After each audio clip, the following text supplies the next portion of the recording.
In the small village of Eldrida, nestled in the rolling hills of a mystical realm, lived a young girl named Ava. She was known for her fearless spirit and unwavering compassion. One fateful day, a ferocious dragon named Tharros descended upon Eldrida, terrorizing the villagers and burning their homes. The villagers cowered in fear, but Ava stood tall. Ava's best friend, a wise old wizard named Eryndor, approached her. "Ava, the dragon's power is too great. We must flee." Ava's determination shone in her eyes.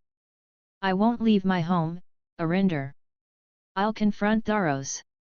Eryndor nodded, recognizing Ava's bravery.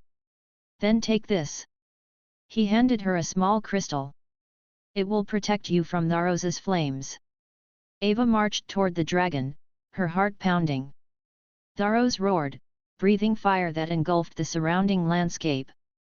Ava held up the crystal, and the flames parted, revealing a path. As she approached Tharros, Ava saw the dragon's scales were cracked, revealing ancient wounds. She sensed Tharos's pain and sorrow. Ava listened, empathy welling within her. "I understand your pain, Tharros. But harming innocents won't heal your wounds." Tharos's gaze softened. Ava's words struck a chord. With newfound understanding, Ava and Tharros forged a pact. Tharros would spare the village, and Ava would help him find justice for his kin. Together, they uncovered the truth behind the ancient conflict. Ava's bravery and compassion healed the wounds between humans and dragons.